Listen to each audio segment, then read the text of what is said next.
નમો લોહે સૌર્યંતાણમ નમો લોહે સૌદાનમ નમો લોહે સૌઆયર્યામ નમો લોહે સૌજાયામ નમો લોહે સૌત્રિકાળવતી સાવનમ ઓમકાર બિંદુ સંયુક્ત નિત્યમ ધ્યાયંતિ યોગિન કામદમોક્ષદો ચૈવ ઓંકારાય નમો નમઃ મંગલમ ભગવાન મંગલમ કુટુંબી મંગલમ કુંકુંદાર્યો જૈન્દ્રમો સુમંગલમ નમઃ સમય સાગાય સ્વાનુભૂત્યા ચકાસ્તે ચિત્તવાય ભવાય સર્વમાં વિભાવ નિર્ગણીદાતા. પંચાસ્તિકાય ભગવાન કુંકુંદાચાર્ય રચિત પંચાસ્તિકાય તથા ભગવાન અમૃતચંદ્રાચાર્ય રચિત પંચાસ્તિકાયની ટીકા સમય વ્યાખ્યા એનો સ્વાધ્યાય ચાલે છે. એમાં 20મી ગાથાનો સ્વાધ્યાય આપણે કરી રહ્યા છીએ. આ ગાથા, એનો અન્વયાર્થ, ટીકા, ભાવાર્થ અને પૂજ્ય ગુરુદેવ કાંજી સ્વામીએ આ ગાથા ઉપર કરેલ વિસ્તારનો ઘણો ભાગ આપણે પૂરો કર્યો છે. હવે બાકી રહેલ ભાગ આજે લઈએ છીએ. પ્રવચન પ્રસાદ ભાગ પહેલો, પાના નંબર 118. બીજા પેરેગ્રાફમાં ગુરુદેવ હવે કહે છે કે અત્યાર સુધી જે આ વર્ણન થયું તો એ પ્રમાણે દ્રવ્યાર્થિક નયની અપેક્ષાએ સિદ્ધ પર્યાય નવી થઈ છે એમ નથી. કેમ કે સિદ્ધ પદ તો અનાદિથી જીવમાં રહેલું છે અને એ અનંતકાળ સુધી એમ જ રહે છે. એટલે દ્રવ્યાર્થિક નયની અપેક્ષાએ જ્યારે સિદ્ધ પર્યાય પ્રગટ થાય છે તો એ કાંઈ નવી થાય છે એમ નથી. સિદ્ધ પદ તો અંદરમાં હતું એ જ પ્રગટ થયું છે. પણ શાશ્વત જીવ દ્રવ્યમાં આત્મિક ભાવરૂપ સિદ્ધ પર્યાય સદા સ્થિત છે. એટલે એ પદ અંદરમાં પડ્યું છે એટલે નવી પર્યાય થઈ છે એમ નથી કહેતા. સિદ્ધ પર્યાયનું હોવાપણું અસ્તિત્વની અપેક્ષાએ જોઈએ તો દરેક જીવમાં પડ્યું છે. ભવ્ય જીવની અંદર એવી સિદ્ધ પર્યાય પડી છે. અહીંયા વાંસનું ઉદાહરણ લઈને જે સમજાવવામાં આવ્યું એ જ સમજાવવામાં આવ્યું કે જે ભાગ ખુલ્લો નથી એ ભાગ સ્વચ્છ છે, રંગ વિનાનો છે. તું વાંસના રંગવાળા ભાગને જોઈને એમ ન માન કે આખો વાંસ રંગીન જ છે. એવી રીતે આ સંસાર પર્યાયને જોઈને એમ ન કલ્પી લેવું કે આ જીવને સંસાર પર્યાય જ હોય, સિદ્ધ પર્યાય ન હોય. પરંતુ જેમ વાંસમાં ચિતરાયા વિનાનો ભાગ સ્વચ્છ ભાગ, ચોખ્ખો ભાગ છે, એવી રીતે આ જીવને સિદ્ધ પર્યાય છે. અને એ સિદ્ધ પર્યાયને વિશે ગુરુદેવે એમ કહ્યું કે એ પર્યાય તો સંસાર પર્યાય છે એના કરતા અનંત ગણી છે. અહીંયા કહે છે કે આ પ્રમાણે દ્રવ્યાર્થિક નયની અપેક્ષાએ સિદ્ધ પર્યાય નવી થઈ છે એમ નથી, પણ શાશ્વત જીવ દ્રવ્યમાં આત્મિક ભાવ રૂપ સિદ્ધ પર્યાય સદા સ્થિત છે. શક્તિ અપેક્ષાએ એવું સિદ્ધપણું જીવને સદાય રહેલું છે.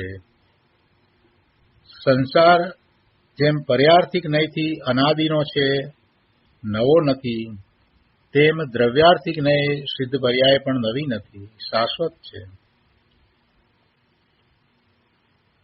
સંસારનો નાશ કરીને સિદ્ધ પર્યાય નવી ઉત્પન્ન થાય છે એ કથન તો પર્યાર્થિક નયની અપેક્ષાએ છે. સંસાર પર્યાયનો નાશ કરી અને સિદ્ધ પર્યાય નવી ઉત્પન્ન થઈ તો એ પર્યાર્થિક નયની અપેક્ષા એ બરાબર છે. અને એ વાતને હવે દ્રષ્ટાંત દ્વારા સમજાવે છે. ગરમ પાણીના દ્રષ્ટાંતથી સમજાવે છે. ગુરુદેવ કહે છે કે કોઈ બોરિંગમાંથી જે ગરમ પાણી નીકળે છે, અગર તો પહાડમાંથી કોઈ ગરમ પાણીનો ઝરો વહે છે તો તેની વાત છે. પહેલી વાત કે પર્યાય દ્રષ્ટિથી તે પાણી નવું ગરમ થયું નથી, કેમ કે અંદરથી જ નીકળે છે ને. એવા ગરમ પાણીના જરા અંદરથી જ વહે છે, અંદરથી જ બહાર આવે છે, એટલે અંદરથી જ ગરમ પાણી આવે છે. એટલે કહે છે કે પર્યાર્થિક દ્રષ્ટિથી, પર્યાય દ્રષ્ટિથી તે પાણી નવું ગરમ થયું નથી, પણ અનાદિનું છે. બીજી વાત, દ્રવ્ય દ્રષ્ટિથી તે પાણી સ્વભાવથી ત્રિકાળ ગરમ થયું નથી. દ્રવ્ય દ્રષ્ટિ એટલે પાણીને એક દ્રવ્ય તરીકે જોઈએ તો એ પાણીનો સ્વભાવ કાંઈ ત્રણેય કાળે ગરમ રહેવાનો નથી. પાણીનો સ્વભાવ તો શીતળ જ છે.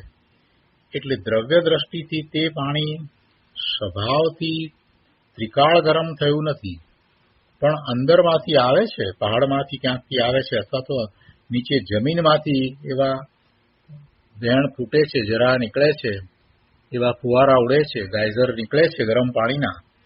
તો એ દ્રષ્ટિથી વિચાર કરીએ તો એ પર્યાય દ્રષ્ટિ થઈ. એટલે એમ કહેવાય કે એ પાણી નવું ગરમ થયું નથી, પણ અનાદિનું છે. છતાંય એ પાણીને એના દ્રવ્ય અપેક્ષાએ જોઈએ, એટલે એના સ્વભાવની અપેક્ષાએ વિચાર કરીએ તો પાણીનો સ્વભાવ કાંઈ કાયમ ગરમ રહેવાનો હોય નહીં. એટલે દ્રવ્ય દ્રષ્ટિથી તે પાણી સ્વભાવથી ત્રિકાળ ગરમ થયું નથી. ત્રીજી વાત છે, પર્યાય દ્રષ્ટિથી તે ગરમ અવસ્થાનો અભાવ થઈ ઠંડી અવસ્થા થાય છે. જે પાણી બહાર આવ્યું ગરમ હતું એ પછી ઠંડુ થાય છે, અવસ્થા બદલાય છે. એટલે એનું એવું બદલવું થયું છે, તો એ અવસ્થામાં બદલવું થયું છે. પર્યાય દ્રષ્ટિથી તે ગરમ અવસ્થાનો અભાવ થઈ ઠંડી અવસ્થા થાય છે. અને ચોથી વાત, દ્રવ્ય દ્રષ્ટિથી પાણીનો સ્વભાવ ત્રિકાળ ઠંડો છે. પાણીનો સ્વભાવ તો શીતળ જ છે, એટલે દ્રવ્ય દ્રષ્ટિથી પાણીનો સ્વભાવ ત્રિકાળ ઠંડો છે. અને એ વાતને, આ દ્રષ્ટાંતની વાતને હવે આત્મા પર ઉતારી અને ગુરુદેવ સમજાવે છે કે એ પ્રમાણે આત્મામાં પર્યાય દ્રષ્ટિએ અશુદ્ધતા અનાદિની છે. જ્યારથી જીવ છે ત્યારથી એવી અશુદ્ધતા છે. જેમ પર્યાય દ્રષ્ટિથી પાણી નવું ગરમ થયું નથી, અનાદિનું છે, એવી રીતે પર્યાય દ્રષ્ટિએ આત્મામાં અશુદ્ધતા અનાદિની છે. જીવ જ્યારથી છે ત્યારથી એ અશુદ્ધતા છે. દ્રવ્ય દ્રષ્ટિએ આત્મા અશુદ્ધ થયો જ નથી. એટલે જેમ પાણી દ્રવ્ય દ્રષ્ટિથી એનો સ્વભાવ એવો ન હોવાને કારણે એ ત્રિકાળ ગરમ થયું નથી, તો એવી રીતે દ્રવ્ય દ્રષ્ટિએ આત્મા કાયમ માટે ત્રિકાળ અશુદ્ધ થયો જ નથી. આત્મા તો ત્રિકાળ શુદ્ધનો શુદ્ધ જ રહ્યો છે, પણ પર્યાયમાં અનાદિની અશુદ્ધિ છે. પર્યાયમાં અનાદિની અશુદ્ધિ છે, એ બધું પર્યાયમાં રહ્યું. એટલે પર્યાય દ્રષ્ટિથી આત્માને અશુદ્ધતા છે. દ્રવ્ય દ્રષ્ટિએ આત્મા અશુદ્ધ થયો જ નથી. બે વાત. અને ત્રીજી વાત કે અને પર્યાય દ્રષ્ટિએ સિદ્ધપદ નવું થાય છે. અહીંયા પર્યાય દ્રષ્ટિથી જે ગરમ પાણી હતું તે ઠંડુ થાય છે, એવી રીતે પર્યાય દ્રષ્ટિએ જે સંસાર પર્યાય હતી એ પલટી અને સિદ્ધની પર્યાય થાય છે. એટલે કહે છે કે પર્યાય દ્રષ્ટિએ સિદ્ધપદ નવું થાય છે. અહીંયા સિદ્ધપદ કહેતા સિદ્ધ પર્યાય નવી થાય છે એમ સમજવું. અને ચોથું, દ્રવ્ય દ્રષ્ટિથી પાણીનો સ્વભાવ ત્રિકાળ ઠંડો છે, સ્વભાવ છે. તો એવી રીતે દ્રવ્ય દ્રષ્ટિથી સિદ્ધપદ નવું નથી. આત્માનો એવો સિદ્ધ સ્વભાવ છે. આત્માના એવા અનંત ગુણને અનુસરીને થતો એવો સિદ્ધ સ્વભાવ છે, એ ત્રિકાળ છે. આ ગાથામાં વાંસનું દ્રષ્ટાંત આપ્યું છે. એને ગુરુદેવ સમજાવતા કહે છે કે એક મોટો વાંસ છે, તેના અર્ધ ભાગમાં ચિત્રામણ કરેલ છે અને અડધો ભાગ ચિત્રામણ વગરનો સાપ છે. જે અડધા ભાગમાં ચિત્રામણ નથી એ ભાગને ઢાંકેલો રાખેલ છે અને જે ચિતરેલો ભાગ છે તેને ખુલ્લો રાખેલ છે. હવે જેને આ વાંસના ભેદની ખબર નથી તે અડધો ચિતરેલો વાંસ જોઈને આખો ચિતરેલો છે એમ માને છે, કેમ કે અડધો ચિત્રામણ વગરનો વાંસ છે તેની એને ખબર નથી. તેવી રીતે આ જીવ પદાર્થ એક ભાગમાં તો અનેક સંસાર પર્યાયોથી ચિત્રિત બહુરૂપ છે અને એક ભાગમાં શુદ્ધ સિદ્ધ પર્યાય છે. જે શુદ્ધ પર્યાય છે તે તો પ્રત્યક્ષ નથી. જેમ પેલા વાંસમાં જે ચિતરાયેલો નથી એવો જે ચોખ્ખો ભાગ છે એ ઢંકાયેલો છે, એવી રીતે જીવને જે શુદ્ધ પર્યાય છે તે તો પ્રત્યક્ષ નથી. એવા જીવ દ્રવ્યને અજ્ઞાની જીવ જાણતો નથી. તે સંસારી અશુદ્ધ પર્યાયને દેખીને જીવ દ્રવ્યને સર્વથા અશુદ્ધ માને છે. જેમ વાંસના ચિતરેલા ભાગને જોઈને કોઈ આખા વાંસને ચિતરેલો જાણે, એવી રીતે અજ્ઞાની જીવ સંસારી અશુદ્ધ પર્યાયને દેખીને જીવ દ્રવ્યને સર્વથા અશુદ્ધ માને છે. અહીં વાંસનું દ્રષ્ટાંત આપ્યું છે. તેમાં અડધો ભાગ વાંસનો ચિત્રામણ વાળો અને અડધો ભાગ ચિત્ર વગરનો, ચિત્રામણ વગરનો, રંગ વગરનો લીધો છે. આ તો દ્રષ્ટાંત આપવાની અપેક્ષાથી વાત છે, પણ સિદ્ધાંતમાં થોડો ફેર પડે છે. સિદ્ધાંતમાં એમ નથી, અડધો ભાગ એમ નથી. સિદ્ધાંતમાં એમ નથી એટલે કે અડધો ભાગ એમ નહીં. સંસારી પર્યાયનો ભાગ અને સિદ્ધ પર્યાયનો ભાગ એ બે અડધા અડધા એમ નહીં. ગુરુદેવ કહે છે કે સંસારી પર્યાયનો ભાગ તો સિદ્ધ પર્યાયથી અનંતમે ભાગે છે. સંસારી પર્યાયનો ભાગ છે એના કરતા સિદ્ધ પર્યાયનો જે ભાગ એ તો અનંત ગણો છે. એટલે સંસારી પર્યાયનો ભાગ તો સિદ્ધ પર્યાયથી અનંતમે ભાગે છે. વાંસનું દ્રષ્ટાંત લીધું તો દ્રષ્ટાંતમાં તો માત્ર બે ભાગ જ બતાવવાનું પ્રયોજન છે. એટલે બે ભાગ છે એટલું જ બતાવવું છે. એમાં અડધો ભાગ એમ એકાંતે ન સમજવું, માત્ર ત્યાં તો એ દર્શાવવું છે કે બે ભાગ છે, એક ચિતરેલો ભાગ અને એક ચોખ્ખો ચિત્ર્યા વગરનો ભાગ. એટલે એને એમ લેવું, પણ અડધો અડધો એમ સમજી અને પછી એ દ્રષ્ટાંતને જીવ ઉપર ન ઉતારવું કે અડધો ભાગ સંસાર અને અડધો ભાગ સિદ્ધ પર્યાય, એમ ન લેવું. ત્યાં માત્ર બે ભાગ એટલું જ બતાવવું છે. એટલે સિદ્ધાંતમાં એ બે ભાગ સરખા, અડધો અડધો ભાગ એમ નથી. કેમ કે સંસારી પર્યાય છે એના કરતા સિદ્ધની પર્યાય તો અનંત ગણી છે.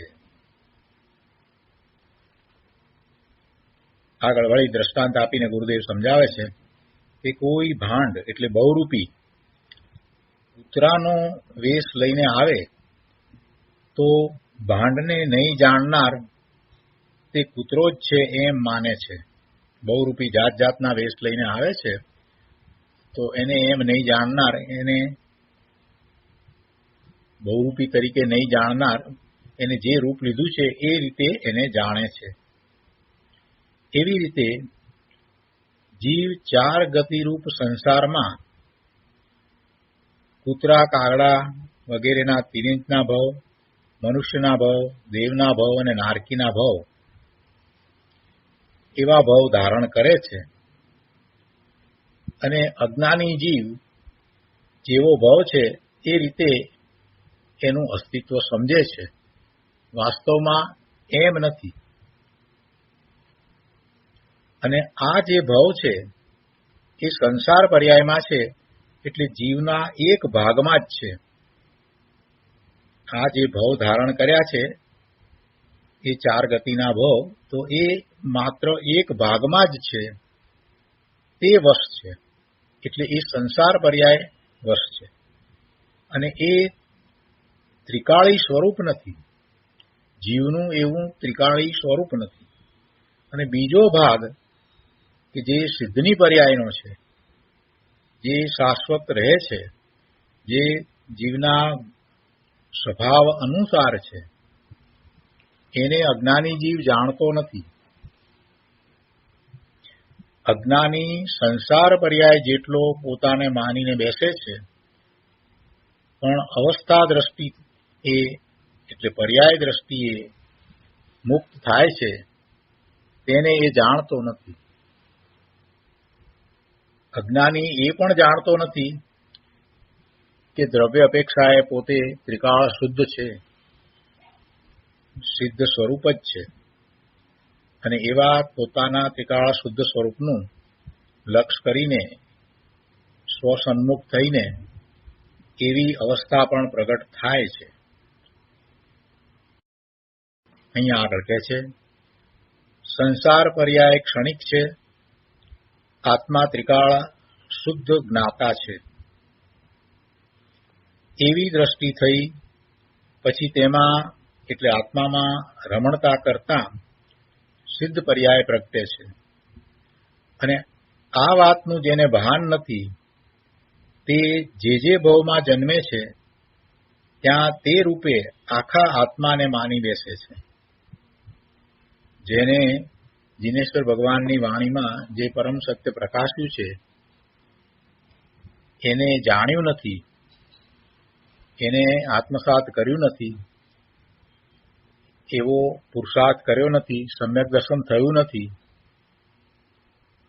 એટલે એની દ્રષ્ટિ પણ એવી નથી, શ્રદ્ધા પણ એવી નથી કે આ સંસારી પર્યાય છે તે ક્ષણિક છે અને આત્મા તો ત્રિકાળ શુદ્ધ જ્ઞાન સ્વભાવી ભગવાન આત્મા છે, શુદ્ધ જ્ઞાતા છે. એટલે એ વાતનું અજ્ઞાનીને ભાન નથી. એટલે એનું જેને ભાન નથી તે જે ભાવમાં જન્મે છે, સંસાર પર્યાયમાં જે ભાવ ધારણ કરે છે ત્યાં તે રૂપે આખા આત્માને માની બેસે છે. એટલે કે જીવને એ રૂપે માની બેસે છે. ગરીબ અવસ્થાવાળાને ભવિષ્યમાં તવંગર અવસ્થા ઘણો કાળ રહેવાની છે તેની ખબર નથી, એટલે તે પોતાને ગરીબ જ માની બેસે છે. તેમ અજ્ઞાની અનાદિથી પોતાને ગરીબ પરાધીન માની બેઠો છે. સિદ્ધ પર્યાય પ્રગટ નથી, પણ તે પર્યાય સમ્યક દ્રષ્ટિને આચરણ કરતા પ્રગટ થાય છે. સમ્યક દ્રષ્ટિને સમ્યક્ત્વ થયું છે ત્યારથી મોક્ષ માર્ગની શરૂઆત છે. સમ્યક દર્શન સમ્યક જ્ઞાન છે અને અંશે ચારિત્ર છે.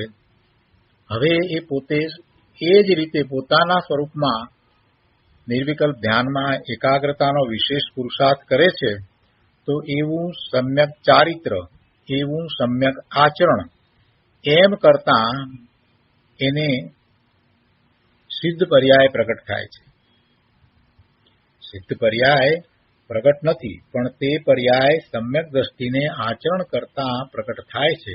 સમ્યક દ્રષ્ટિનું આચરણ કેવું છે? નિર્વિકલ્પ ધ્યાનમાં પોતાના સ્વરૂપમાં એકાગ્રતા, લીનતા અને પછી આગળ વધતા વધતા એને સ્થિરતા થઈ જાય છે. એટલે ભાવ મોક્ષની દશા થાય છે, પર્યંત દશા થાય છે, કેવળ જ્ઞાન થાય છે, કેવળ દર્શન થાય છે અને પછી ચાર અઘાતી કર્મોનો ક્ષય થતા એ જીવને સિદ્ધ પર્યાય પ્રગટ થાય છે. પણ એની તો મિથ્યા દ્રષ્ટિને ખબર નથી, અજ્ઞાનીને એની ખબર નથી, એની માન્યતાઓ ઊંધી છે. એ તો એમ જ માને છે કે જે સંસાર પર્યાય છે એવડો જ આત્મા છે, કાયમ એ જ પર્યાયમાં રહે છે. એને સિદ્ધ પર્યાયની કલ્પના પણ નથી. એને પોતાના શક્તિ અપેક્ષાએ ત્રિકાળ રહેલા સિદ્ધ પદનો વિકલ્પ પણ આવતો નથી. પોતે ભગવાન આત્મા ત્રિકાળ શુદ્ધ છે, સિદ્ધ સમાન છે, એવો એને વિચાર પણ આવતો નથી. એ મિથ્યા દ્રષ્ટિ છે. એ રંગેલા વાંસને આખા વાંસને રંગેલો જાણે એવો છે. અડધા વાંસને રંગેલો છે અને એને જોઈને કોઈ આખા વાંસને રંગેલો કલ્પી લે છે. એવી રીતે આ મિથ્યા દ્રષ્ટિ પોતાને અને જીવોને એ સંસારી જ સમજે છે. એને સિદ્ધ પર્યાય હોય એવો વિકલ્પ આવતો નથી. અહીંયા આગળ કહે છે કે આત્માનું પદ તો સદા સિદ્ધ સ્વરૂપ જ છે. તેના એક ભાગમાં એટલે પર્યાયમાં સંસાર છે. તેને અજ્ઞાની દેખે છે, પણ અપ્રગટ સિદ્ધ પર્યાયને દેખતો નથી. સિદ્ધ પર્યાય પ્રગટ કરે એવા સામર્થ્યવાળો આત્મા છે. સિદ્ધ પદ એનામાં પડ્યું છે એવું સામર્થ્ય પણ છે. એના ગુણોને અનુસરીને એ સિદ્ધ પદ છે. એટલે એ એક વખત એવું પર્યાયમાં પ્રગટ થયા પછીથી ચાલ્યું જતું નથી. એ સિદ્ધ પદ એકવાર પ્રગટ થયું પછી એ જતું નથી. એમાં ફેરફાર થઈ શકતો નથી. સંસાર પર્યાય એ આત્માના કોઈ ગુણને અનુસરીને નથી. સંસાર પર્યાય છે એ તો પોતાના અપરાધને લીધે છે, પોતાના દોષને લીધે છે, પોતાના પ્રમાદને લીધે છે. જીવના કોઈ ગુણને લીધે, જીવના કોઈ ગુણને અનુસરીને સંસાર પર્યાય નથી. સિદ્ધ પર્યાય અને સંસાર પર્યાયમાં આ જ મોટો તફાવત છે. સિદ્ધ પર્યાય છે એમાં તો જીવ પોતે સ્વભાવ ભાવથી ચ્યુત થઈને પરનું લક્ષ્ય કરે છે. પર સાથે એ જોડાય છે. પર સાથે જોડાય છે એટલે કે એવા વિભાવ ભાવે થાય છે અને એમ થતા આશ્રવને બંધ કરી અને ભવના ભ્રમણ કરે છે. કોઈ ગુણને અનુસરીને નથી એટલે જે ભવના ભ્રમણ થાય છે એ એના વિભાવ ભાવ અનુસાર થાય છે. જેવા વિભાવ ભાવ પૂર્વે થયા હતા એ પ્રમાણે પછીના ભવની અંદર કે એ જ ભવમાં એને બધું સમીપમાં આવે છે. જે કંઈ એને પ્રાપ્ત થાય છે એ કંઈ શાશ્વત પ્રાપ્ત થાય છે એમ નથી. એ બધું એની સમીપમાં આવે છે. શરીર છે એ પણ જીવની સમીપમાં છે. જીવ કાંઈ શરીરમય થતો નથી. શરીરનો કોઈ ભાગ, કોઈ પરમાણુ આત્મામાં પ્રવેશ પામતો નથી કે આત્મા શરીરમાં પ્રવેશ પામતો નથી. એટલે શરીર મળે છે એ એની પર્યાય અનુસાર એને મળે છે. ધન સંપત્તિ મળે છે એ બધું એની પર્યાયમાં એને પ્રાપ્ત થાય છે, એની સમીપમાં મળે છે. પણ આ બધું થવાનું કારણ શું છે? તો કે સ્વભાવ ભાવથી ચ્યુત થઈ અને વિભાવ ભાવે થયો એટલે એને શુભાશુભ ભાવ થયા એટલે એવા આશ્રવને બંધ થયા છે. એટલે વર્તમાનમાં જે એને કાંઈ પ્રાપ્ત થયું છે એ પૂર્વે એણે જે ભાવ કર્યા હતા એ પ્રમાણે પ્રાપ્ત થયું છે. એ પ્રમાણે એને પ્રાપ્ત થયું છે. એટલે કંઈ એ એક સરખું રહેતું નથી. હવે આ જે કંઈ પૂર્વકર્મના ઉદયને કારણે પ્રાપ્ત થયું છે, જે પર્યાયો થઈ છે એની સાથે જોડાઈને ફરી પાછો વિભાવ ભાવે થાય છે તો નવા કર્મ બંધ પડે છે. એટલે પહેલા જેવા બંધ પડ્યા હતા એવા જ બંધ પડે એમ થતું નથી. એમ થતું નથી. કેમ કે પોતાના ગુણને અનુસરીને બંધ નથી, પોતાના વિભાવ ભાવને અનુસરીને બંધ છે. વિભાવ ભાવ એક સરખો થઈ શકતો નથી. વિભાવ ભાવ એક સરખો થતો નથી એટલે કર્મના બંધ એક સરખા પડતા નથી.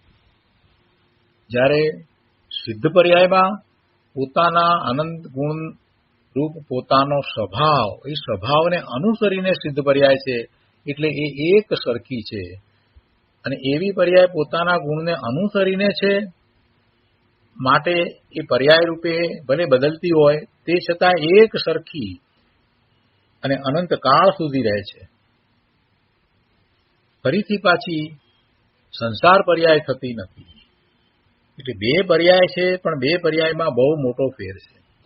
વળી એ વાત પણ ગુરુદેવે સમજાવી કે સંસાર પર્યાય કરતા સિદ્ધની પર્યાય અનંત ગણી જ હોય. અહીંયા કહે છે કે આત્માનું પદ તો સદા સિદ્ધ સ્વરૂપ જ છે. તેના એક ભાગમાં એટલે પર્યાયમાં સંસાર છે. તેને અજ્ઞાની દેખે છે, પણ અપ્રગટ સિદ્ધ પર્યાયને દેખતો નથી. સિદ્ધ પર્યાય પ્રગટ કરે એવા સામર્થ્યવાળો આત્મા છે. સંસાર પર્યાય પ્રગટ કરવાના સ્વભાવવાળો આત્મા નથી. સંસાર પર્યાય પ્રગટ કરવાનો એનો સ્વભાવ નથી. એ તો એના દોષ રૂપે થાય છે. દોષ એટલો છે કે સ્વભાવ ભાવથી ચ્યુત થઈ અને પરનું લક્ષ કરે છે. એટલે એ સ્વભાવ નથી. સંસાર પર્યાય પ્રગટ કરવાનો સ્વભાવવાળો આત્મા નથી. આત્માનો એ સ્વભાવ નથી. જીવને વિકાર થાય છે તો એ કંઈ આત્માનો સ્વભાવ નથી. આત્મામાં કેવળ જ્ઞાનની શક્તિ ત્રિકાળ છે. કેવળ દર્શનની શક્તિ ત્રિકાળ છે. શાશ્વત સુખની શક્તિ ત્રિકાળ છે. શાશ્વત આનંદની શક્તિ, શાશ્વત શાંતિની શક્તિ ત્રિકાળ પડેલી છે. પણ કોઈ એવી શક્તિ પડી નથી કે જેને કારણે એને સંસાર પર્યાય રહે. એવી કોઈ અંદરમાં શક્તિ નથી. આત્માનો એવો સંસાર પર્યાય પ્રગટ કરવાનો સ્વભાવ પણ નથી. પણ એ સ્વભાવ ન હોવા છતાંય એ થાય છે. સંસાર પર્યાય છે, અનાદિની છે, તો એનું કારણ એટલું જ છે કે એમાં એનો દોષ છે, એ એનો અપરાધ છે, એ એનો પ્રમાદ છે. એ પોતે પોતાના સ્વભાવ ભાવથી ચ્યુત થાય છે, એટલે એ બધું પર્યાયમાં થાય છે. પણ આત્માની એ શક્તિ નથી. આત્માનો એ સ્વભાવ નથી. આત્મામાં અનંત ગુણ છે. એ અનંત ગુણ શક્તિ રૂપે છે અને એનું અંદરમાં એવું પરિણમન પણ ચાલી રહ્યું છે. અને એનું લક્ષ કરતા, એટલે પોતાના ધ્રુવ ત્રિકાળી ભગવાન આત્માનું લક્ષ કરતા એ અનંત ગુણોનું પરિણમન એને અનુભવમાં આવે છે. એવી પ્રગટતા પણ થાય છે. એટલે જે અંદરમાં પડ્યું છે એની પ્રગટતાનો વિચાર કરીએ તો એ સિદ્ધ પર્યાય જ પ્રગટ થાય. સંસાર પર્યાય પ્રગટ થઈ શકે જ નહીં. એના આનંદ ગુણનું પરિણમન અને એનું લક્ષ કરતા જે પર્યાય પ્રગટ થાય છે તે નિર્મળ પર્યાય છે, તે વિતરાગી પરિણામ છે, એ મોક્ષ માર્ગના પરિણામ છે. એટલે એવા પરિણામ પ્રગટ થવા એ સહજ છે. પણ સંસાર પર્યાય પ્રગટ કરવાના સ્વભાવવાળો આત્મા નથી. આત્મામાં કેવળ જ્ઞાનની શક્તિ ત્રિકાળ છે અને એની દ્રષ્ટિ કરવાથી કેવળ જ્ઞાન પ્રગટ થાય છે. પણ એને અજ્ઞાની જાણતો નથી, દેખતો નથી. પણ અજ્ઞાની તો ચાર ગતિમાં રખડનારો આત્મા છે એમ માને છે અને એનું એ અજ્ઞાન ટળતું નથી. જીવ દ્રવ્યનું આખું સ્વરૂપ જાણતો નથી. અજ્ઞાની જીવ દ્રવ્યના આખા સ્વરૂપને જાણતો નથી. એટલે કે એની બધી પર્યાયને એ જાણતો નથી. જે પ્રગટ થયેલી પર્યાય છે એને જ માત્ર જાણે છે. જે ભવિષ્યની સિદ્ધની પર્યાય છે એને એ જાણતો નથી. તે અશુદ્ધ પર્યાયને દેખીને સર્વથા હું અશુદ્ધ છું એમ માની બેસે છે. તે મિથ્યા દ્રષ્ટિ છે. પણ વિકાર જેટલો હું નથી, મારું ત્રિકાળી સ્વરૂપ તો શુદ્ધ જ છે એમ ભેદ જ્ઞાન કરવું તે સમ્યક જ્ઞાન છે. અને એવી જેની દ્રષ્ટિ થઈ છે એ પછી પોતાની સિદ્ધ દશાને પ્રગટ કરે છે. ફરીથી એક ઉદાહરણ આપીને વાતને સ્પષ્ટ કરી છે. ગુરુદેવ કહે છે, જેમ કોઈ નાટકનો મેનેજર પોતે સ્ત્રીનો વેશ ધારણ કરે, તેને જોઈને તેને નહીં ઓળખનાર કોઈ માણસ તેને સ્ત્રી જ માની બેસે છે, તેમ હું આત્મા છું, મારો સ્વભાવ ત્રિકાળ શુદ્ધ છે, મેં મારી પર્યાયમાં વિકાર કર્યો હતો અને તેનો નાશ કરીને સિદ્ધ દશાને હું પ્રગટ કરું છું એમ ન માનતા વર્તમાન મલિન પર્યાય જેટલો આત્માને માની બેસે છે તે મિથ્યા દ્રષ્ટિ છે. વળી એક ઉદાહરણ આપીને વાતને સ્પષ્ટ કરે છે. ગુરુદેવ કહે છે કે રાજમહેલમાં રહેવાવાળો અને ઊંચું ભોજન ખાવાવાળો રાજા કોઈ વખત જંગલમાં જાય અને ત્યાં તેને ભૂખ લાગી હોય, તે વખતે કોઈ રબારી તેને જુવારનો ઠુમરો અને દહીં ખાવા આપે તો તેને મીઠો લાગે છે અને તે ખુશી ખુશી થઈ જાય છે. પણ ખરેખર રાજાનું એ ભોજન નથી. રાજાનું કાંઈ એ ભોજન નથી. તેમ આત્મા તો ત્રિકાળ શુદ્ધ રાજા છે. આત્મા તો ત્રિકાળ શુદ્ધ રાજા છે અને એની પર્યાય તો શુદ્ધ પર્યાય જ હોય, એની વિકારી પર્યાય હોઈ શકે નહીં. ક્યારેક એને એવી વિકારી પર્યાય થાય, ક્યારેક એને સંસાર પર્યાયમાં રૂચિ થઈ હોય, પણ ભગવાન આત્મા ત્રિકાળ શુદ્ધ છે એટલે એની તો સિદ્ધ પર્યાય જ હોય. જેમ રાજાનું ભોજન જે છે એ કંઈ આ જુવારના રોટલા જેવું હોય નહીં, એવી રીતે આત્માની પર્યાય કંઈ સંસારી પર્યાય હોય નહીં, એની તો સિદ્ધ પર્યાય જ હોય. પણ અનાદિથી એને આ વિકારી પર્યાય છે અને એમાં એ રાજી થઈ ગયો છે. પેલો રાજા ભૂખ લાગી હતી એટલે એ વખતે એને જુવારનો રોટલો અને દહીં આપ્યું તો એમાં એ રાજી થઈ ગયો, પણ વાસ્તવમાં એ કાંઈ એનો ખોરાક નથી, એનું એ ભોજન હોય નહીં. એવી રીતે આ અનાદિથી વિકારી પર્યાયમાં જીવ રાજી થઈ રહ્યો છે, સંસાર પર્યાયમાં એ રાજી થઈ ગયો છે, કાંઈક અનુકૂળતાઓ મળતા એ રાજી થઈ જાય છે, પણ વાસ્તવમાં આ સંસારી પર્યાય એ જીવની હોઈ શકે નહીં. જીવની તો સિદ્ધ પર્યાય હોય, શાશ્વત સુખ આનંદ શાંતિની પર્યાય એ જ જીવની પર્યાય હોય. અનાદિથી વિકારી પર્યાયમાં રાજી થઈ ગયો છે, પણ જો સમ્યક જ્ઞાન કરે તો આત્મા સંસારના વેશ જેટલો નથી, પણ ટાંકણાથી કોતરેલી પ્રતિમા જેવો એક રૂપ શુદ્ધ છે એનું ભાન થાય છે. તે વાત હવે કહે છે.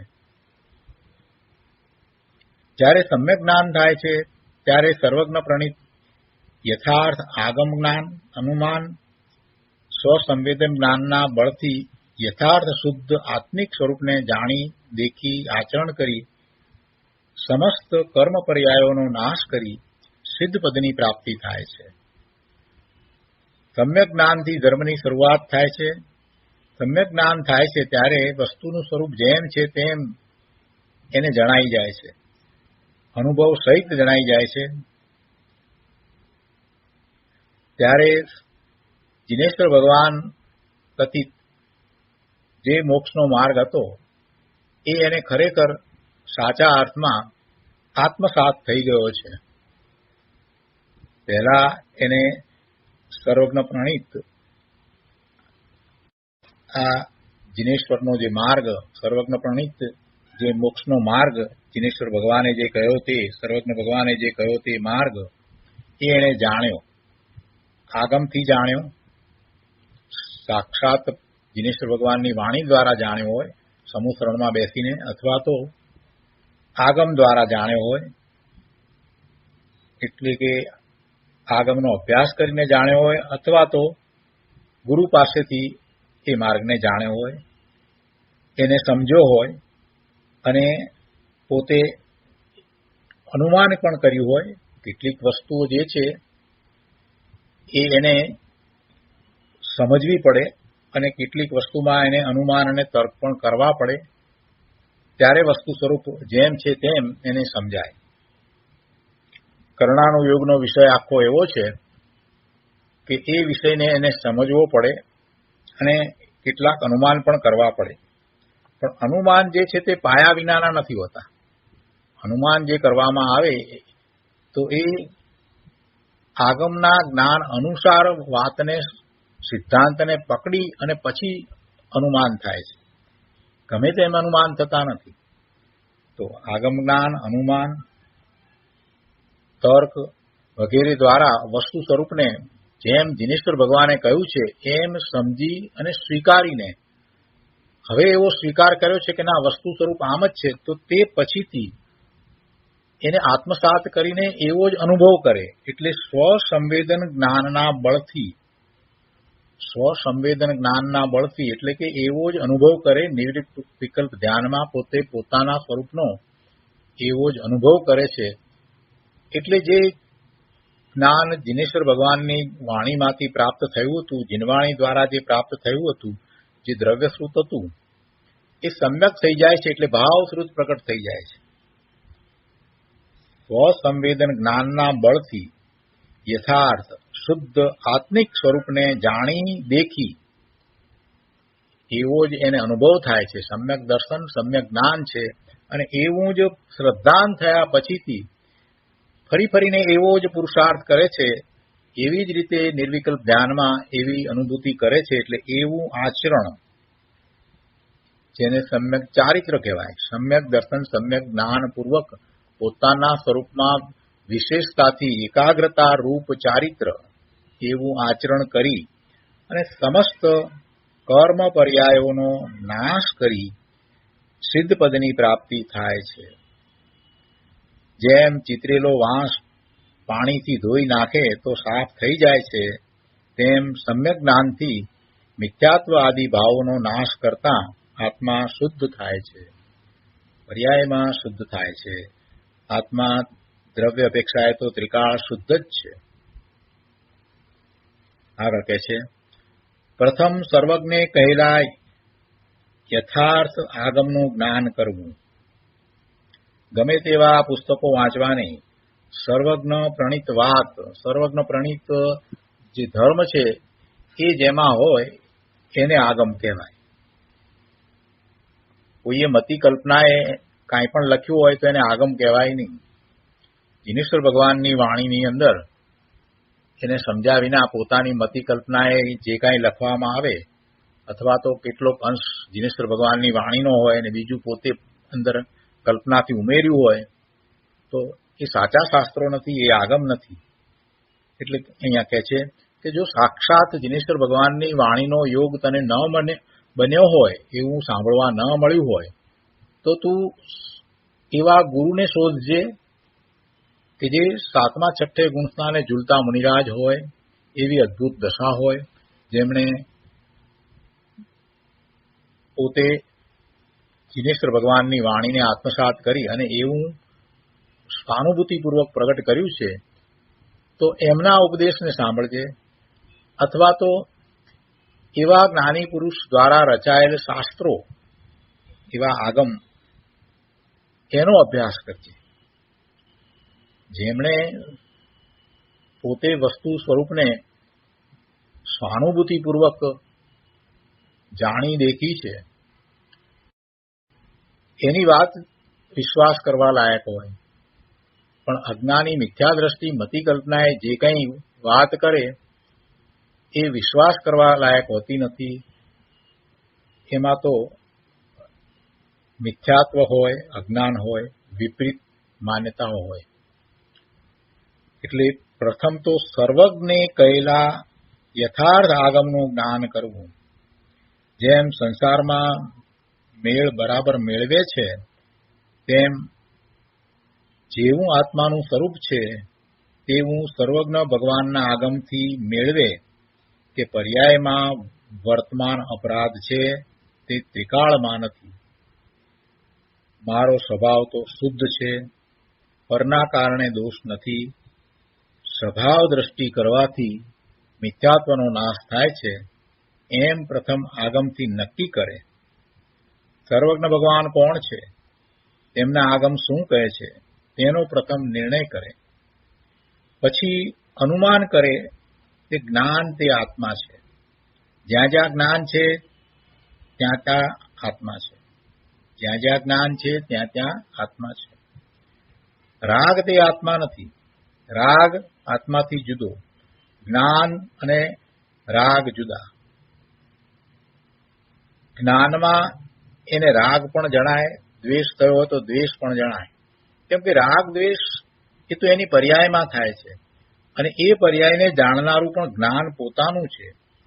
પોતે ભગવાન આત્મા જ્ઞાન સ્વભાવી છે, અને એ જ જ્ઞાનની પર્યાય દરેક સમયે એની પોતાની અવસ્થાને પણ જાણે છે. નથી જાણતો એમ નથી.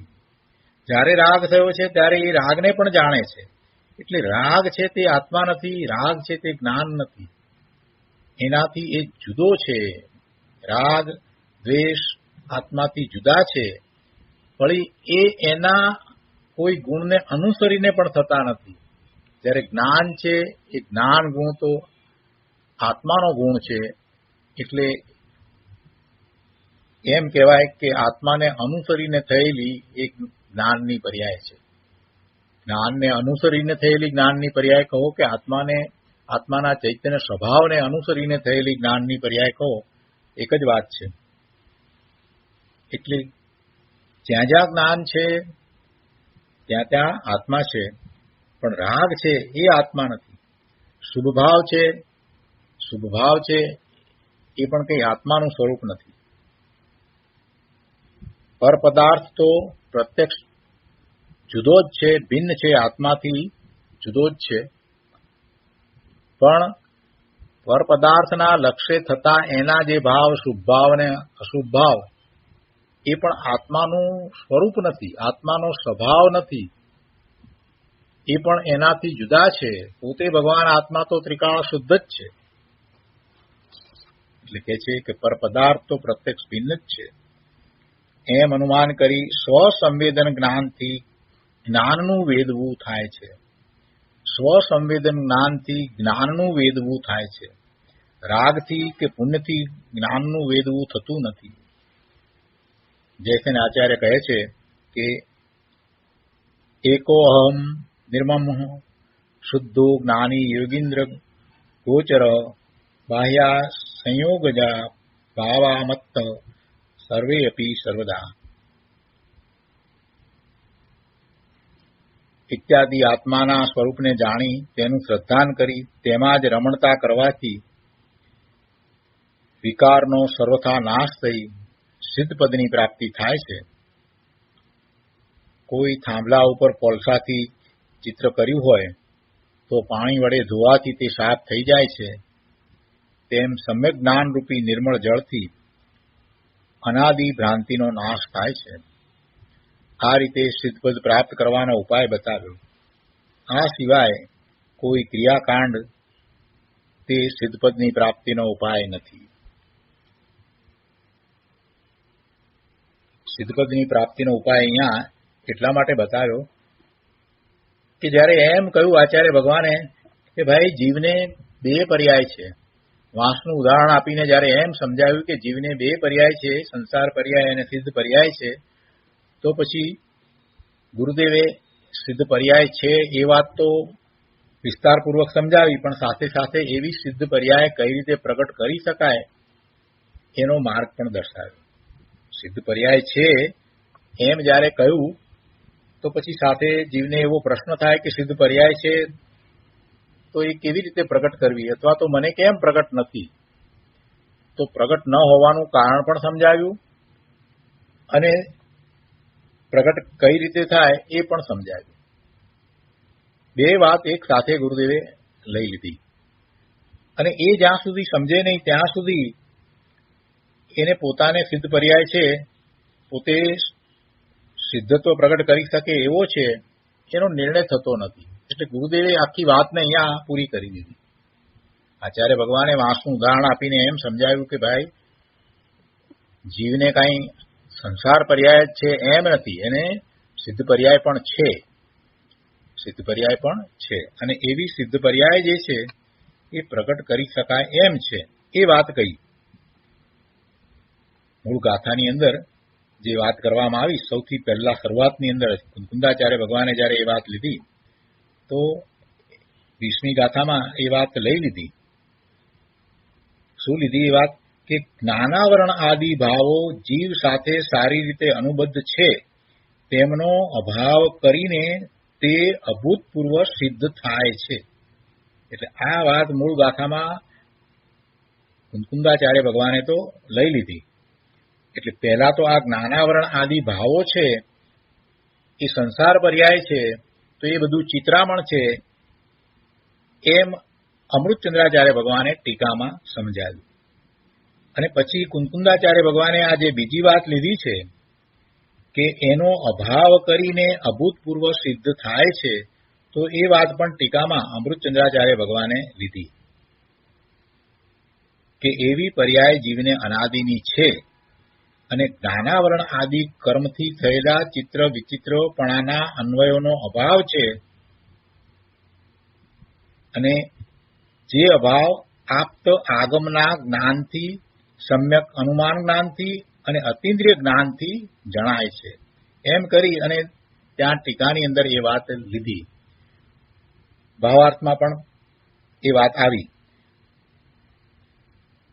તે પછીથી ગુરુદેવે જ્યારે વિસ્તાર કર્યો ત્યારે પણ એ જ રીતે લીધો. શરૂઆતમાં તો મૂળ વસ્તુ સ્વરૂપને જ સમજાવ્યું. 2 પ્રવચનની અંદર તો વસ્તુ સ્વરૂપની વાત લીધી અને ત્રીજા પ્રવચનની અંદર આ વાંસના ઉદાહરણ વગેરેની વાત લીધી અને એમાં આ પછી એ બધું સમજાવ્યા પછીથી છેલ્લે ગુરુદેવે આ સિદ્ધત્વ કેમ પ્રગટ થાય એની વાતને વિસ્તારપૂર્વક સમજાવી. કેમ કે આ ભાવો આ જ્ઞાનાવર્ણીય આદિ જે ભાવો છે એનો અભાવ કરી અને સિદ્ધ દશા પ્રગટ થાય છે. એ ભાવો છે ત્યાં સુધી એને સંસાર પર્યાય છે અને સિદ્ધત્વ પ્રગટ થાય છે એનું કારણ કે એ દ્રવ્ય અપેક્ષાએ એમાં પડેલું છે માટે એને પ્રગટ કરી શકાય છે. અને પ્રગટ કરવાનો રસ્તો બતાવ્યો કે આ ભાવો જ્ઞાનાવરણ આદિ ભાવો, તો એ ભાવો કઈ રીતે છે, કેવી રીતે એવા ભાવો થાય છે એ બધું વિસ્તારપૂર્વક સમજાયું. એમાં જીવનો પોતાનો દોષ છે, બીજો કોઈ એને એવા ભાવ કરાવતો નથી, એ વાત પણ બધી સમજાવી. અને છેલ્લે પછી આ વાત લીધી કે સમ્યક દર્શન પ્રગટ કરીને જીવ પોતે નિર્વિકલ્પ ધ્યાનમાં સ્વાનુભૂતિપૂર્વક એવો અનુભવ કરે છે. આવો અનુભવ કરવા પૂર્વે એને દ્રવ્યશ્રુતનો અભ્યાસ કરવો જ રહ્યો. એટલે જિનેશ્વર ભગવાનની વાણીમાં જે પરમ સત્ય પ્રકાશ્યું છે એને જાણવું જ પડે. અને એ જાણ્યા પછીથી એને તર્ક દ્વારા, અનુમાન દ્વારા બરાબર સમજી અને આત્મસાત કરે, પોતાપણે એને સ્વીકારી લે, પોતાની ઉપર એ વાતને ઉતારે કે હું એવો છું. આત્મસાત કરવું એટલે શું? પોતાપણે એને લેવું. જ્યાં જ્યાં આત્માની વાત આવી હોય અને એ વાતને પછી પોતાની ઉપર ઉતારવી, પોતે એમ જ છે એમ એને આત્મસાત કરવું, એટલે એની એવી દ્રઢતા થઈ જાય કે પોતે એવા જ સ્વરૂપે છે. અને એમ નિર્ણય થઈ જાય, નક્કી થઈ જાય, આત્મસાત થાય છે, તો પણ હજી સ્વવિકલ્પ દશાનો પુરુષાર્થ છે. એટલે હજી આગળ વધીને સ્વાનુભૂતિપૂર્વક પોતાના અનુભવો સહિત, સ્વના અનુભવો સહિત એને સમ્યક કરવું. એટલે ગુરુદેવે એ વાત પણ લીધી કે સ્વની સન્મુખ થઈ અને એ આત્મસાત કરે છે, એટલે સમ્યક કરે છે. જે વાત જિનેશ્વર ભગવાનની વાણીમાં આવી એને પછી એ રીતે સમ્યક કરે છે. એટલે બધી વાત આખી એમાં સમજાવી દીધી. મોક્ષનો માર્ગ એટલા માટે અહીંયા એ રીતે બતાવી દીધો. એટલે કહે છે કે આ સિવાય કોઈ ક્રિયાકાંડ તેનો ઉપાય નથી. હજી થોડીક વાત ફરીથી 2 વાતની સ્પષ્ટતાઓ બીજા દિવસના પ્રવચનમાં પણ કરી છે, એ પણ આપણે લઈએ છીએ.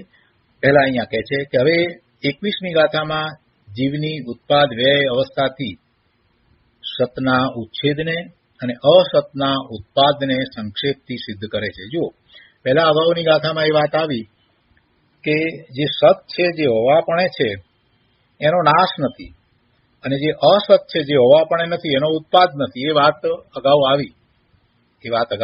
હવે અહીંયા 21મી ગાથાની અંદર આનાથી આપણને વિરોધી લાગે એવી વાત કે સતનો ઉચ્છેદ અને અસતનો ઉત્પાદ.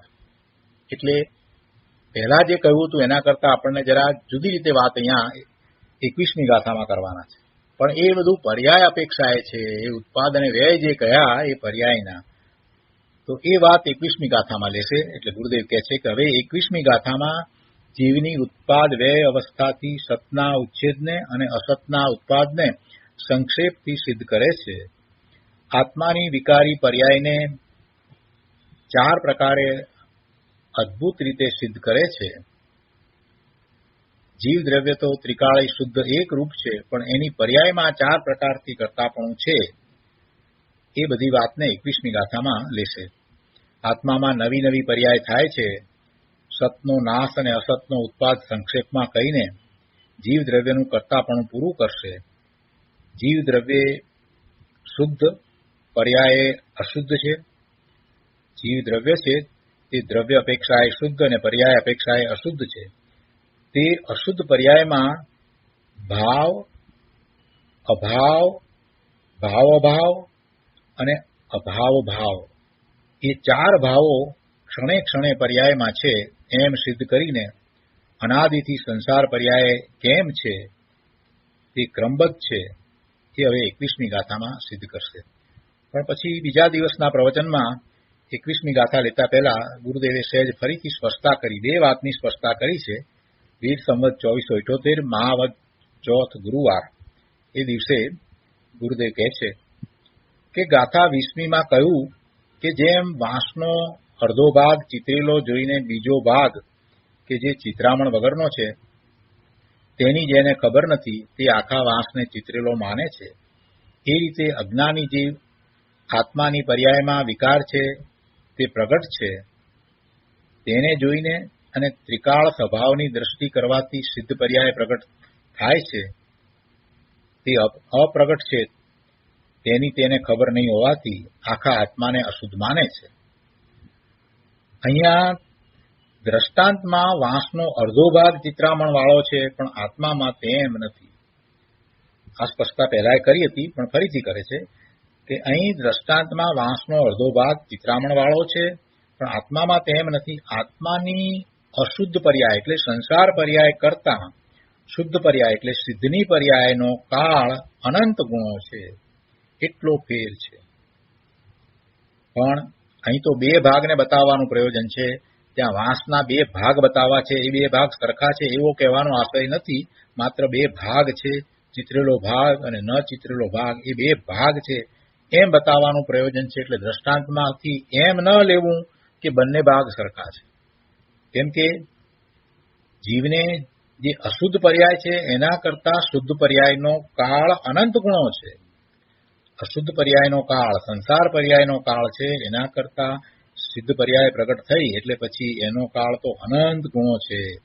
ભૂતકાળ જે અશુદ્ધ પર્યાયનો હતો, જે અનાદિથી હતી જે પર્યાય, એનો અંત આવતા જે અનાદિની સંસાર પર્યાય હતી એનો અંત આવતા જે શુદ્ધ પર્યાય સિદ્ધની પર્યાય પ્રગટ થઈ, હવે એ પર્યાય અનંત કાળ સુધી તો છે પણ જે ભૂતકાળ સંસાર પર્યાયનો જે કાળ હતો, અશુદ્ધ પર્યાયનો જે કાળ હતો, એના કરતા આ શુદ્ધ પર્યાયનો એટલે કે સિદ્ધની પર્યાયનો કાળ અનંત ગુણો છે.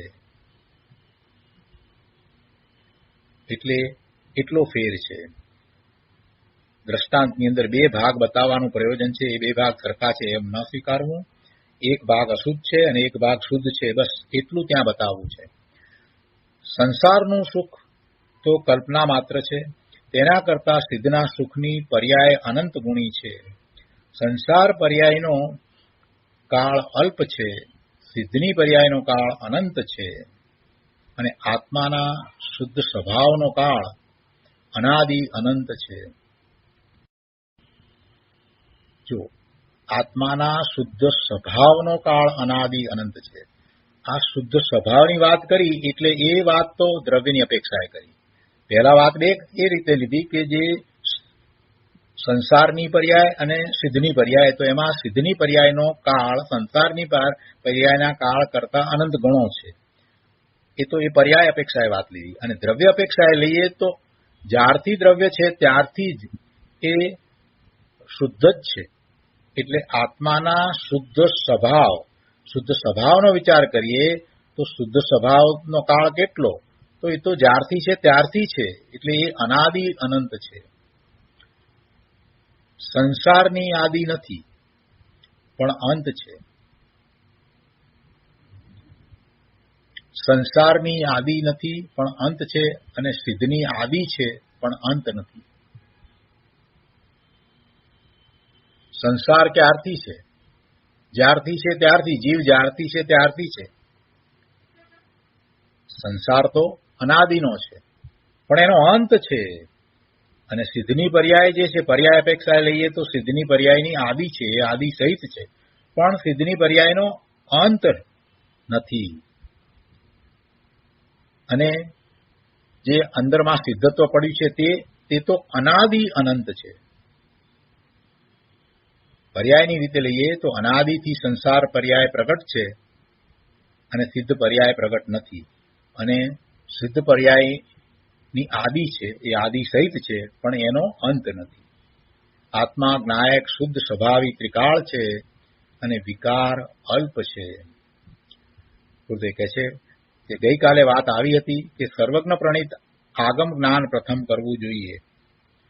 તો કોઈ એમ કહે કે આગમ પહેલા અને જ્ઞાન પછી થાય, માટે નિમિત્ત વિના જ્ઞાન થતું નથી, એવું એમાંથી કોઈ કાઢે તો ગુરુદેવ અહીંયા એની સ્પષ્ટતા કરતા કહે છે કે પણ એનો અર્થ એવો નથી. આગમ પહેલા અને પછી જ્ઞાન થાય એવો અર્થ નથી.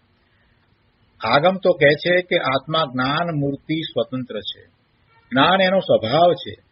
જગતમાં 6 દ્રવ્યો સ્વતંત્ર છે, દરેક પદાર્થનું પરિણમન સ્વતંત્ર પોતાથી થાય છે અને એ એનામાં રહેલા ગુણો પ્રમાણે એનું પરિણમન થાય છે અને 9 તત્વો છે એમ આગમ કહે છે. પણ તેનું જ્ઞાન કરવાની લાયકાત તો જીવની પોતાની છે.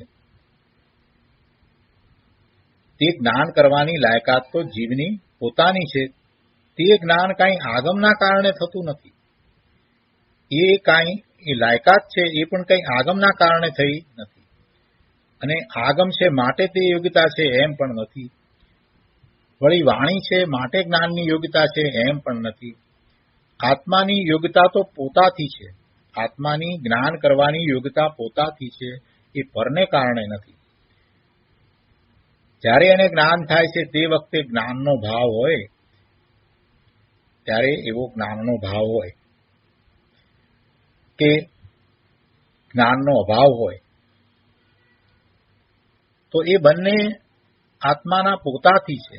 એની એવી યોગ્યતા છે માટે એને એવો ભાવ હોય છે. એ જ્ઞાન કરે ત્યારે એને જ્ઞાનનો ભાવ છે, જ્ઞાન ભાવે થાય છે, એ પણ પોતાથી છે.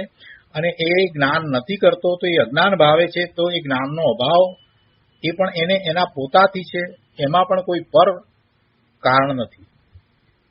આગમને શ્રવણ કરવાનો અને સમજવાનો કામી છે તે ક્ષયોક્ષમ ભાવ તો આત્માનો છે. એ ભાવ આત્માનો છે. જેમ કોઈ 7મી ચોપડી ભણતો હોય તો તે ભણવાની યોગ્યતા આત્માની છે, તે 7મી ચોપડીના કારણે નથી. સમજનારના વિકાસ પ્રમાણે જ્ઞાન પરિણમે છે.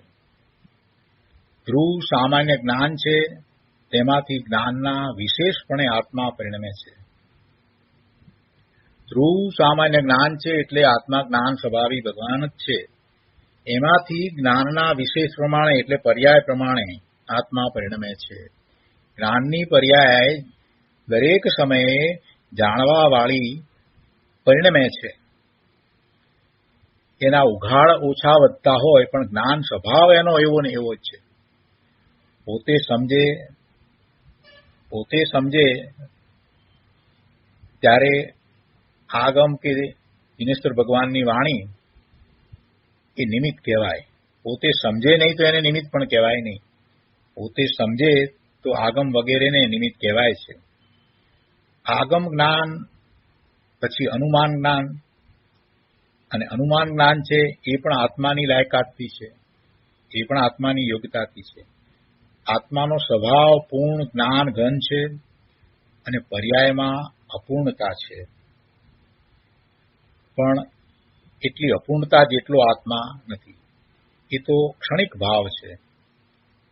એમ અનુમાન જ્ઞાન કરે પોતાને જે અત્યારે વર્તમાનમાં જે દશા છે એ અપૂર્ણ દશા છે. જ્ઞાન થયું છે છતાં પણ એ અપૂર્ણ દશા છે, એટલે એ ભાવ પણ ક્ષણિક ભાવ છે.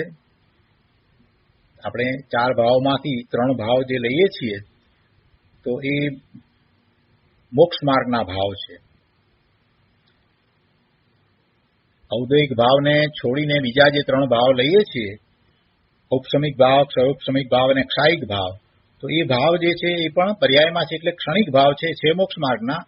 એમાં એને જ્ઞાનની વૃદ્ધિ થાય છે, એ મોક્ષ માર્ગમાં પ્રવર્તે છે.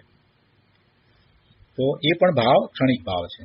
અહીંયા કહે છે કે આ બધી અપૂર્ણતા છે અને એમ અનુમાન જ્ઞાન કરે અને પછી પૂર્ણતા તો હજી નથી થઈ એવો સ્વીકાર કરી અને સ્વરૂપ તરફ વળે, એટલે સ્વસંવેદન જ્ઞાન કરે. તો સ્વસંવેદનથી એટલે આત્માનું જ્ઞાન આત્માથી કરે, પોતાથી જ્ઞાન કરે અને જાણે. પહેલા આ દિનેશ્વર ભગવાનની વાણી, ત્યાર પછીથી અનુમાન અને પછી સ્વસંવેદન જ્ઞાન, એમ એ જાણે અને એ રીતે શ્રદ્ધા જ્ઞાન અને એ પછીથી એવું જ આચરણ કરી અને મિથ્યાત્વાદીનો નાશ કરે છે તેને સિદ્ધપદની પ્રાપ્તિ થાય છે. સંસાર કરતા સિદ્ધનો કાળ અનંત ગુણો છે અને આગમ જ્ઞાનની યોગ્યતા પણ આત્માની છે, એમ બે વાતનું સ્પષ્ટીકરણ કર્યું. તો એ રીતે આ ગાથા 20મી પૂરી થાય છે. આત્માના ઉત્પાદ વ્યય દ્વારા સતનો નાશ અને અસતનો ઉત્પાદ થાય છે, એટલે છતો ભાવ છે તેનો નાશ થાય છે અને જે ભાવ નથી તેનો ઉત્પાદ થાય છે. એ બધી વાત હવે આગળ આવશે 21મી ગાથાની અંદર. એ બધો વિસ્તાર આપણે આવતી વખતે લઈશું. આજનો સ્વાધ્યાય અહીંયા સુધી રાખીએ છીએ.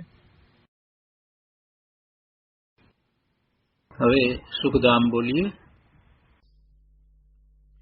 સુખધામ અનંત સુસંત ચરી દિન રાત રહે તદ જ્ઞાન મહી પ્રકાંતિ અનંત સુધામય છે પ્રણમુ પદતે વરતે જયતે પ્રણમુ પદતે વરતે જયતે